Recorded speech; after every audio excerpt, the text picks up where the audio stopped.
Hey there, courageous leader. Looking for a place to connect, share, and collaborate with other ambitious, impact driven powerhouses? Well, look no further. Join me and dozens of other bold, action oriented women in leadership in the Lead Hers Lounge. The Lead Hers Lounge is a no cost monthly meetup for listeners of the show and my broader She Leads community so that we can come together and uncover opportunities to collaborate with each other and magnify our impact. We meet monthly on the fourth Wednesday of every month. Details to save your spot for the next no-cost meetup is in the show notes below, or you can head over to SabineGideon.com/lounge to register. Again, that's SabineGideon.com/lounge to register and save your spot. I'll see you in the lounge. Thank you for joining me on another episode of She Leads Now podcast, where we help career and entrepreneurial women gain the tools to develop a success mindset, create winning strategies, build collaborative relationships, and take bold action towards creating impact and fulfillment in their lives and careers. I'm your host, Sabine Gideon, and I'm on a mission to awaken and activate women and emerging leaders so they can tap into their innate leadership ability, elevate their influence, and create the impact they were destined to make. If you're ready to uplevel your confidence, courage, and influence, you've come to the right place. Join me weekly for insights, strategies, and resources to help you grow, develop, and embody the leader you were meant to be, so that you can make the impact you know you are called to make and establish the legacy you've always dreamed. The world eagerly awaits the emergence of your brilliance, impact, and influence. So with that, let's dive into this week's episode. Welcome to another episode of She Leads Now. Joining me today is Taylor Shanklin. Taylor is a TEDx speaker. She's a podcast host and a marketing innovator. She has also been on the other side of the field, if you will, and has been a leader in nonprofit industries for several years. Today, we're going to be talking about how Taylor has made that transition, but most importantly, we want to discuss how to live and work happier. Welcome to the show, Taylor. I am so excited to have you here. Hey, Sabine. Good to be here. Awesome. I'd love for you to share real quick, a kind of high level, your journey to this place, because as I mentioned before, you had climbed the ranks in the nonprofit space and now you're climbing the ranks in the entrepreneurial space. So give us a little bit more about your journey. Sure. Well, I think it started out after I graduated from college. I was first chasing a career in the music industry. And I went for a little while with feeling like, okay, I need to get a real job and I can't have my parents help me pay my bills the rest of my life. And so that actually catapulted me into going back to school, getting a master's degree in mass communication and going into the field of new media, which at the time was new. And it was really digital marketing, but we called it new media at the time. That was back in about 2004, 2005. And that took me it kind of had me fall into the nonprofit technology space. One of my professors introduced me to, I would say, a cutting edge technology company at the time back then that was growing and creating a lot of digital marketing opportunities specific to nonprofits. So I really cut my teeth there. I quickly decided that I like to learn a lot of things and do a lot of things. And I kind of like being a Swiss Army knife in the world of digital marketing.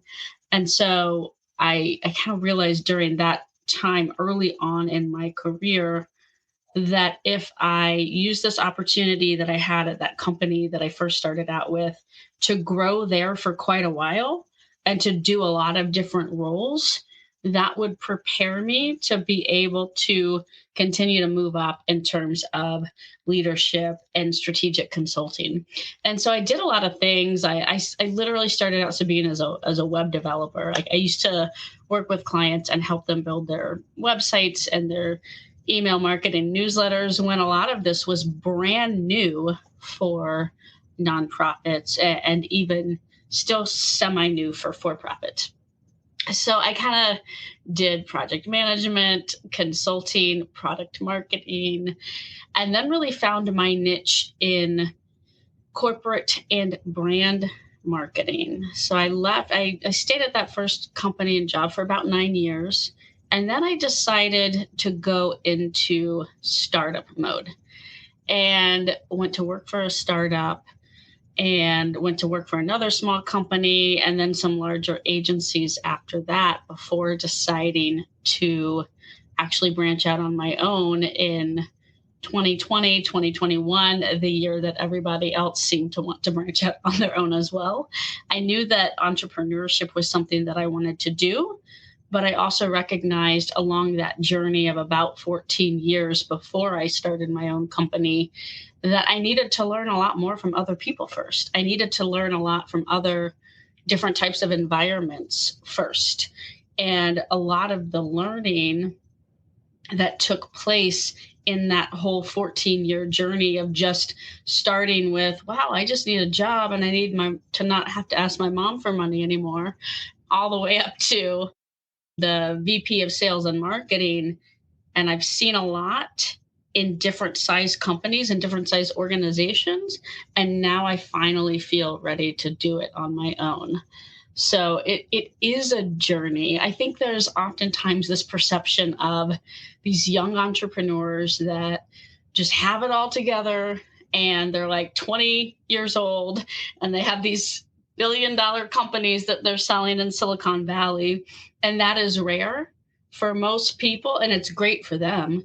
But for most people, it is 1,000 baby steps. And I personally find the journey of it interesting and exciting. I learned so much through failure, by sometimes not reading the room properly in an executive meeting and sometimes being a little bit too brash. And then my boss telling me like, you need to read the room a little better, and you learn from those things and grow. And then you finally get to a point where you never feel fully ready.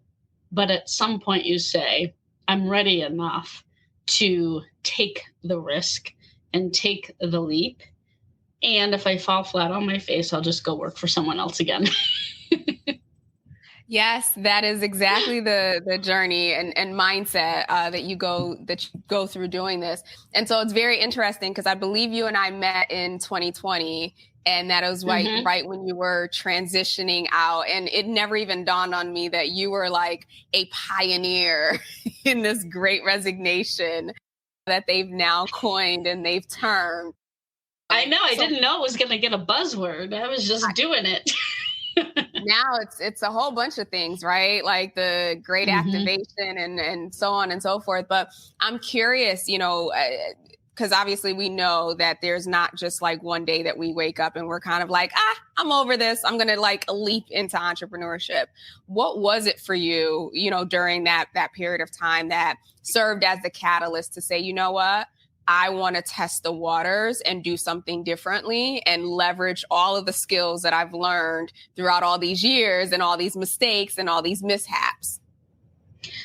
Really good question. There was a pivotal moment, and there were a couple of things that made me say, Taylor, you can try this now. One is I have had some personal health challenges in this time. A few years ago, I got diagnosed with an autoimmune disorder, and I've been going through this, what I'll call like health challenge journey. And that has been, in many ways, it's a negative force in my life because it's something that I have to deal with on an ongoing basis. But in many ways, it's been a positive force in my life because it has made me seize the day a lot more often. It's made me realize that life is short. And if you want to do big stuff, do it now because you just never know. And I think going through these types of big health challenges, oftentimes people who go through them, it kind of resets you and it resets your thinking and it makes you realize, wow, I'm not invincible. So if I want to do something, I really should do it now. So that was a big thing. And that was something that I spoke about in my TEDx talk. And that was the second thing. I went and I did that TEDx, and I'd been working towards that TEDx for a while.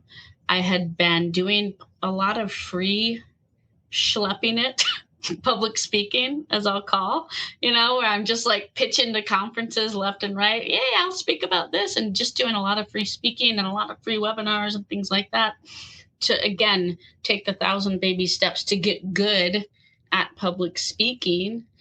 And after doing that, it was a moment where it was like, well, I guess if I've done this, maybe I'm ready, And my husband said after that, I came home after doing that talk, and he was like, you just did a TED talk. You're ready. And I was like, are you sure? Like, it's still scary. The family needs money, so you feel like you have these sure things in your life when you've got a W-2 job. Mm-hmm. And he said, no, you're ready. And I then started processing that and thinking, yeah, I think you're right. I am. If I could get there, I can probably at least try this thing. Yeah. And that's amazing. And it's funny because, we as women, right, we will conquer the world and still be like, oh, but there's a spot right there that I missed. I didn't get that, so I'm not ready. And so it's amazing, or it's wonderful that you had your husband there to serve as your mirror, to say, ma'am, look at what you've done. You absolutely are. And you've said this a couple of times, and I think that that's the true thing too, right? That, no matter what we step into, that there's always a plan B, or there's something else that we can pivot into. That the leap, if you will, as scary as it is, sometimes it's better that we don't have a plan B. But knowing that plan B exists makes it a little easier. From my understanding, you had climbed the ranks in the nonprofit space. Now, as you think about, from a leadership perspective and the things that you learned throughout that process, and maybe that you still carry through with you today, what are some of those key leadership attributes or characteristics or traits that you feel that you naturally have possessed, or that you amassed along the way, that allowed you to be successful there in that space, and as well as into entrepreneurship? Oh, I love this one. I think there's 3 things, and I'll hopefully remember them. The first one is listening, the ability to slow down and listen to others and people on your team, and to take feedback is crucial. Whether that's listening to people internally within your team or your company or your organization, or that's listening to clients. Having good listening skills. Sometimes I say being able to shut your own trap and listen is really important. And that takes us into the next 2 that I'm going to say. The second one is humility. And again, you've got to have humility to be able to listen to others and embrace other mindsets and other perspectives. The third is relationship building. Again, all of these kind of build on each other, being able to listen to others, hear them, have the humility to sometimes say, this is not what I'm best at. This is what they are best at. So I'm going to listen to their advice. That will help you build trust and build relationships. And then I would just say, all of it is, for me at least, learning how to do those things better, I think, has made me a better colleague, a better leader. I think it has made me successful in starting my own company and being able to start to grow quickly. I focused very early on in my career on relationship building, getting out, meeting people, networking, hearing what that they have to say, keeping my ear to the ground, sharing my experiences. I think all of those things and all of that time put into relationship building is huge if you want to start your own business. If you don't put the time into that, I don't think that you're going to be near as successful. I really think that focusing on growing yourself by getting to know other people and learning from them, and helping other people grow by sharing your expertise with them is just so important. And it's not the sort of thing that they teach you in school. Yep. And it's not the sort of thing that feels natural to everyone. Some people are more introverted, more shy. I used to be an extremely shy person. As a kid, I was so shy. And at some point, I kind of had to just get over it. And I don't know what happened, honestly. But it's like one day, something just kind of clicked. And I started feeling comfortable talking to strangers. And I started feeling comfortable being the one to first reach out and say, hey, let's have a conversation. So that's a little bit of rambling, but I think those three things, just to bring it back, the ability to listen, the ability to have humility, and the ability to build relationships are three things that I think are just critical to success in entrepreneurship and growing in the corporate ladder as well. Yeah, all three of them apply, whether you're an entrepreneur or in corporate or in nonprofit space. I mean, to your point, listening, humility, and building relationships. That's just being a human, a good human to other people. Yeah. And I speak a lot about, the building relationship piece and how important that is. And you made a very good point that building relationships is not just about you or, the other person or what you can get, but it's really a way for you to grow and for you to develop when you can expose yourself to different ways of thinking, different thoughts, different ways of doing things. So I love that those are your three. So now as you think back into your career, right, I have an inkling of what the response to this might be, but as you think back over the span of your career, what would you say is the best decision that you have made that you look back on now and you're kind of like, oh my gosh, I'm so glad I made that decision? Ooh, well, I there's a lot. I think I'll have to choose one, and maybe it will surprise you. I think one of the best decisions I made in my career was the first startup that I went to work at.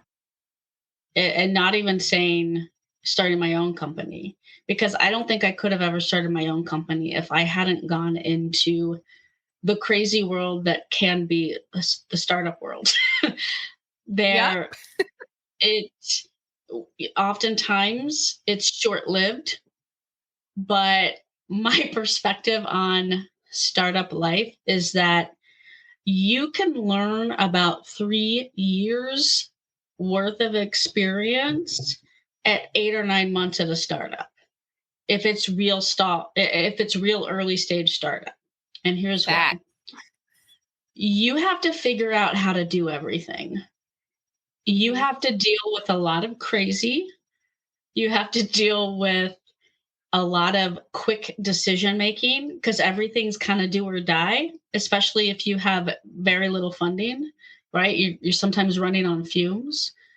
And I think that made me grow up a lot and learn a lot. And it wasn't always pretty. And like I said, it wasn't even always, sometimes you can bounce around from startup to startup.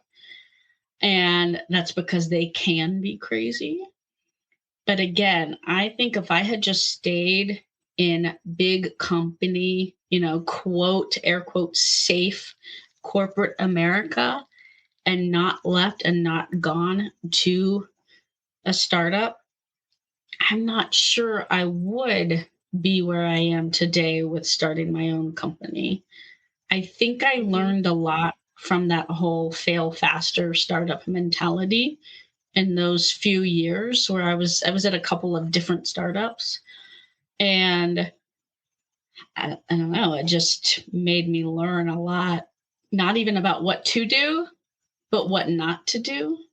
Yeah. So that when I started my own startup, because now I have a startup, there's so much that I learned about dynamics with building relationships with your team and partners and clients and all of those things Mhm. that I think I have avoided because I learned them earlier on. So I recommend that you go work at a startup at some point in your career. If you're looking to eventually run your own business, go learn it somewhere else first a couple times, 2, 3, 4 times. Yeah. I look, I'm having flashbacks as you were talking. I know the environment that you're talking about, and you're right. It fast tracks your learning like nobody's business. Forget going Mhm. for an MBA, go work at a startup.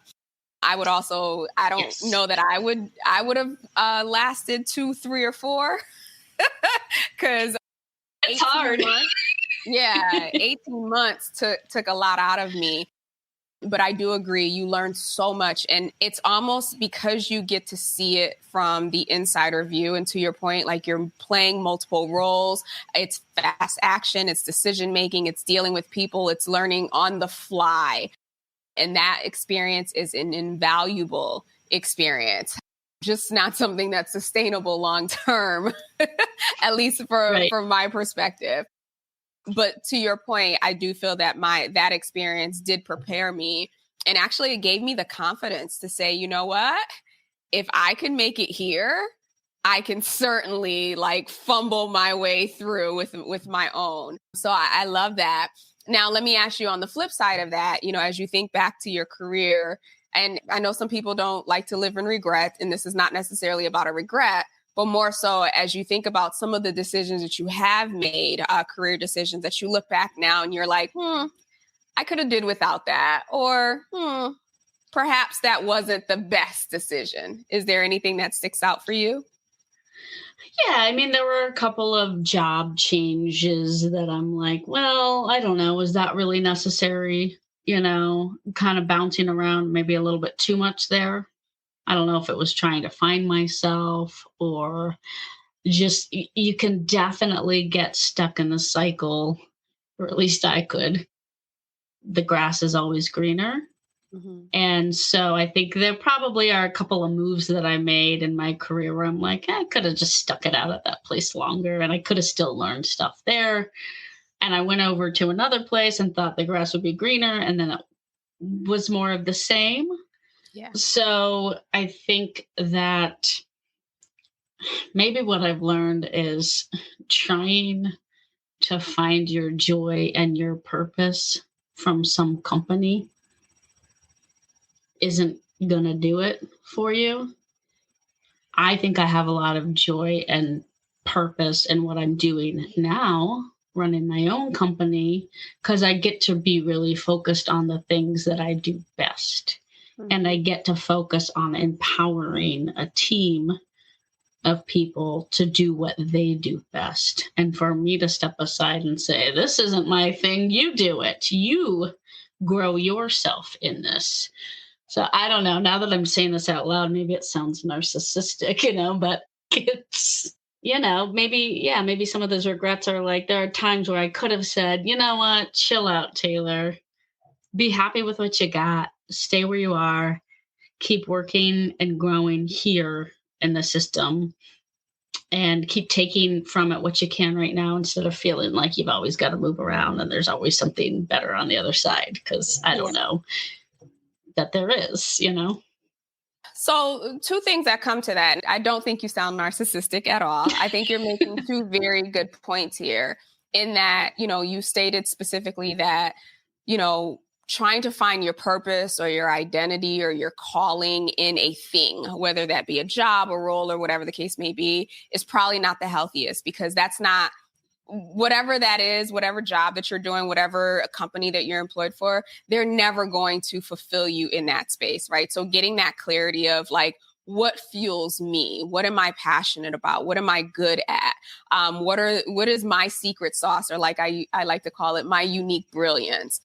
And then now in the space that you're in, it sounds like because you are running the show and you're running your own business, because you went through those, those jumps from this place to that place, you now know clearly what your secret sauce is or what your unique brilliance is.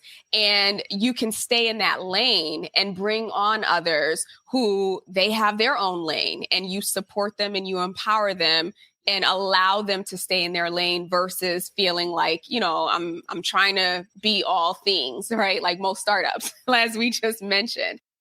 So I don't think at least for me personally, I don't think it sounds narcissistic at all. I think through your journey, right, through the decisions that you've made to move into different arenas, it allowed you to quote unquote find yourself, right, or find that thing. And now that you have it, you can stand in that, you can own it, and allow others to own whatever their thing is.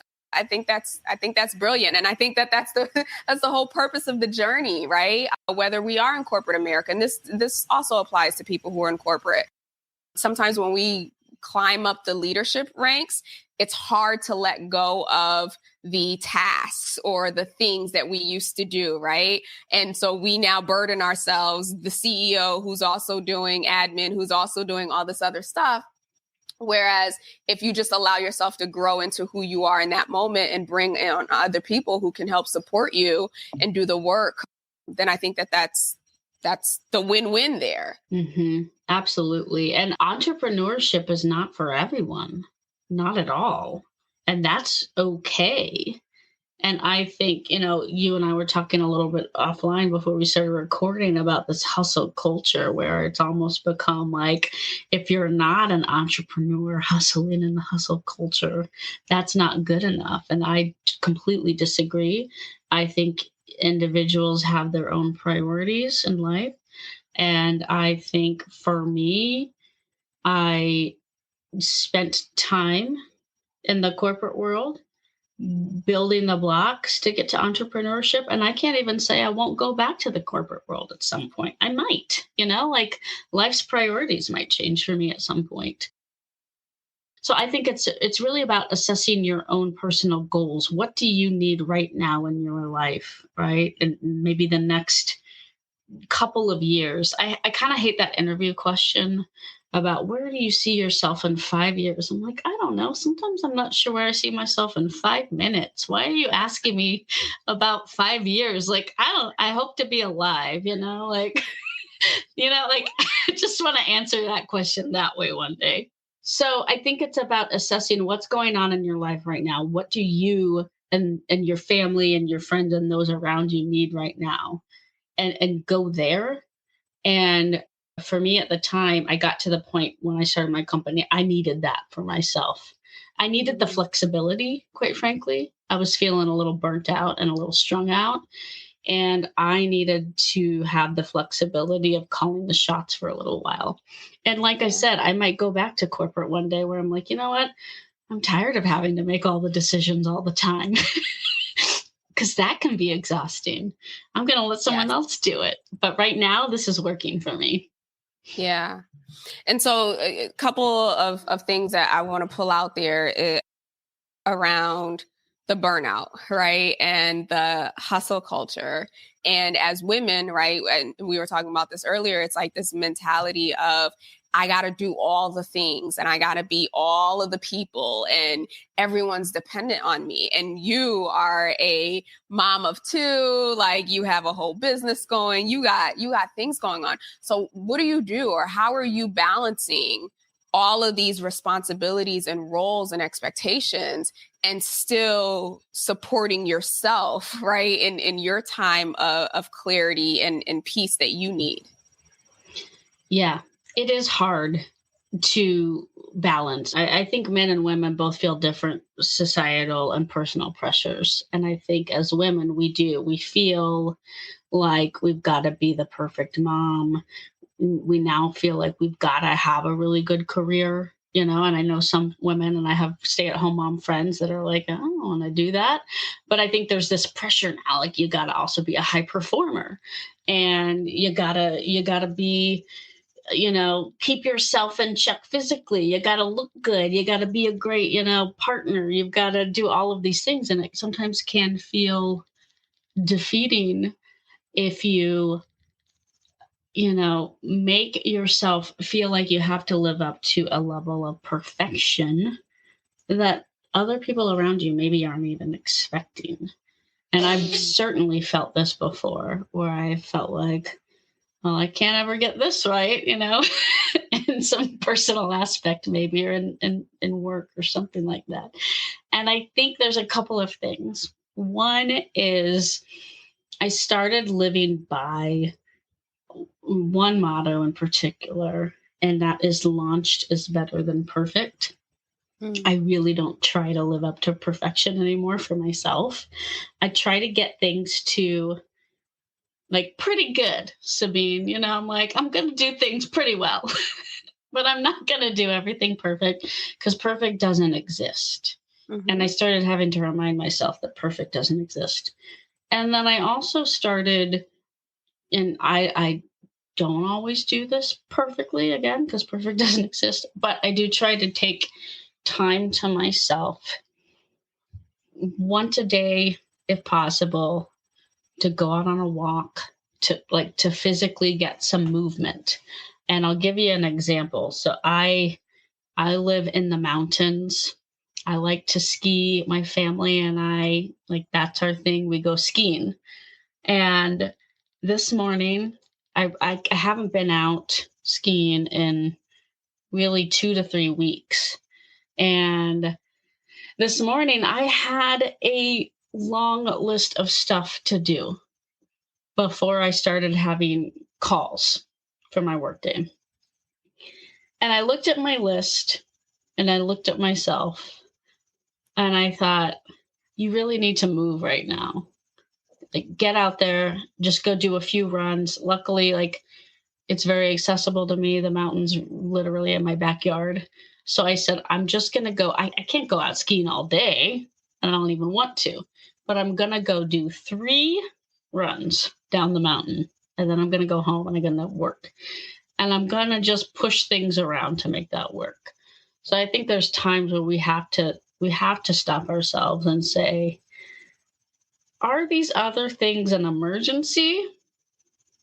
Because if they're not, we can probably shuffle things around to fit in this time and the space for ourselves. And we have to make those calls every day sometimes. And today I looked at my list and I was like, I have to do all of these things, but I don't have to do them right this second. So I'm going to take the time for myself this morning because I think I'll show up better throughout the rest of the day if I do.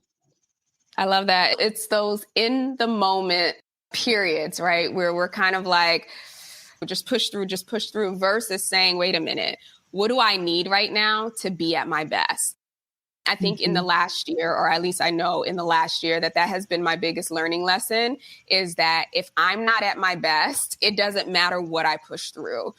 I'm not showing up for my clients the way that I need to. I'm not showing up for myself the way that I need to. And so I have a responsibility and accountability to make sure that I'm okay, or else it's not going to work. It won't be reflected the way that I would want it to in the business. And so I love that you took that time for yourself. You did that self check-in and was just like, you know what, I need some outside time. I need some movement time. And now here you are, probably a lot more refreshed, better mindset and headspace to allow you to be more productive. Thank you for sharing that. I love that.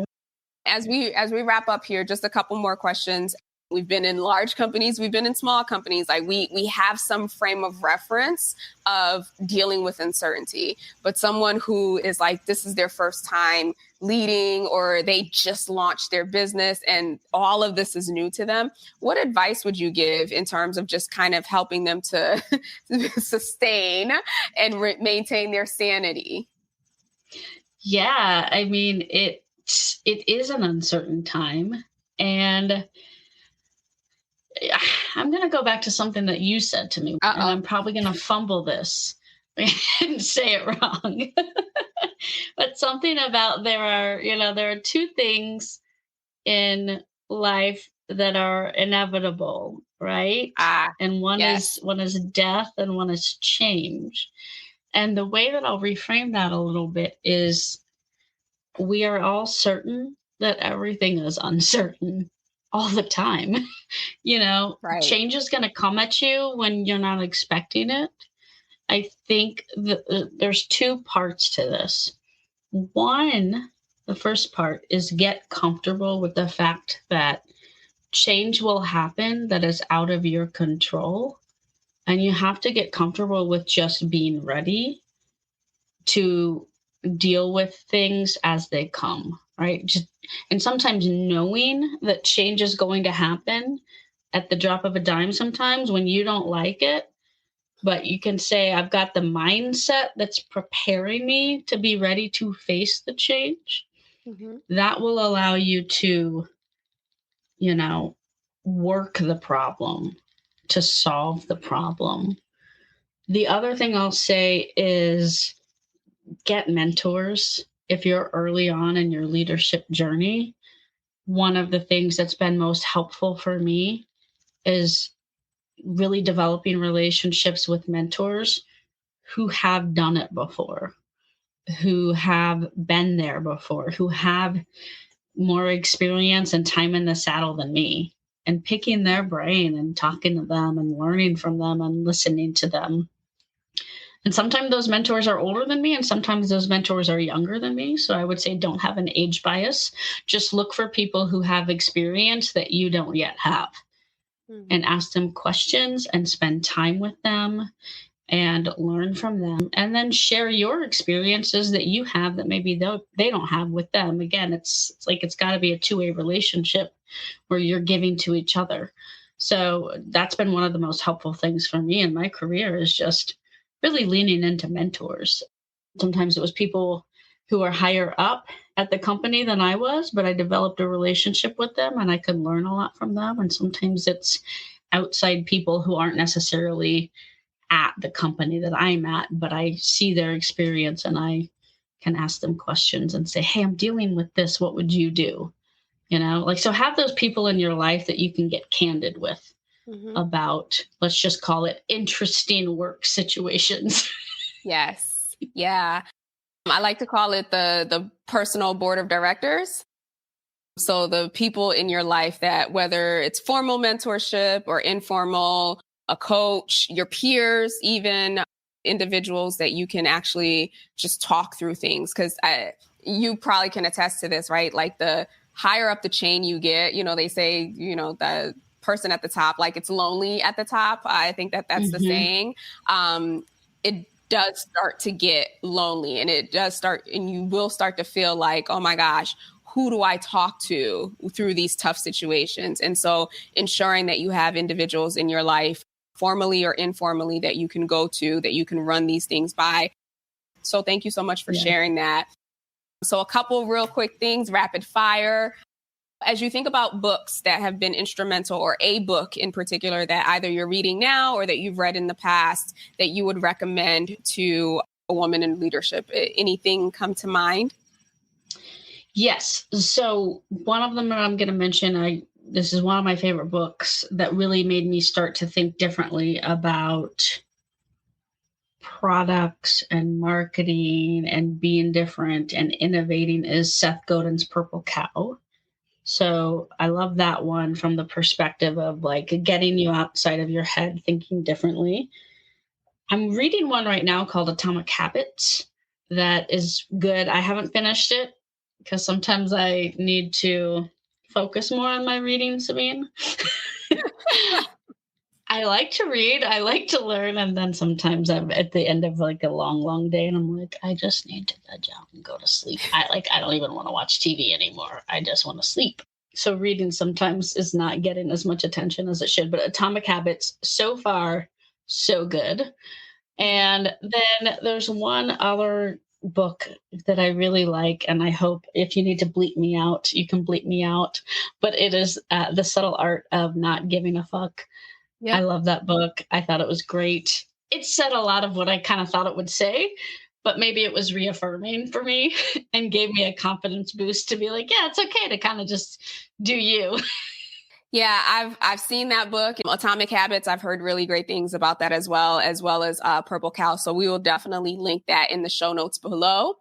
So thank you for those recommendations. Now, as far as people being able to connect with you, like where can they find you? Where do you hang out the most? Well, I hang out the most on LinkedIn. So go find me on LinkedIn, Taylor Shanklin. If you want to go to my personal website, it is tshank.com. You can go find me. I'm starting to blog there again a little bit lately, or trying to. It's more of my motivational, personal stuff. Parting words of advice for the audience. Just breathe. I know that that's simple, but sometimes we forget to do it. Because if you're so strung out because you feel like, oh, I have to get this done, I have to get that done, I have to get that done, like you're gonna end up kind of just hating yourself and hating your life. And that doesn't make any of it worth it. And that's going to break down your personal relationships and your work relationships, if it goes on too long. So it really is important to pause and to breathe and to do you a little bit and to make sure you're in a good headspace in order to move the ball forward on anything that you're working on. Love that. Parting words. Breathe. Breathe. Seems basic, yet we often don't do it. You're right. You're absolutely right. So thank you so much, Taylor, for sharing your wisdom, for sharing your journey, the books that Taylor has recommended, as well as the links for you to connect with her on LinkedIn. I would also say Instagram because she shares pictures of her and her family skiing on there. We will include that in the show notes below. Thank you again for tuning in to this week's episode. Please feel free to leave a review or a rating if the show was helpful to you, and we will be back next week. Have a great rest of the week. Thank you for tuning in to another episode of She Leads Now. Be sure to join us next week for another transformative discussion to help you grow, develop, and embody the courageous leader you've always been. Be sure to subscribe to the show to get alerts when new episodes drop, and join us for our next Leaders Lounge meetup on Zoom. Details and dates for future sessions are included in the show notes below, so take a look there or head over to SabineGideon.com/lounge to register and hold your spot for the next session. Again, that's SabineGideon.com/lounge to grab your spot. Excited to connect with you all inside the lounge. Talk to you soon.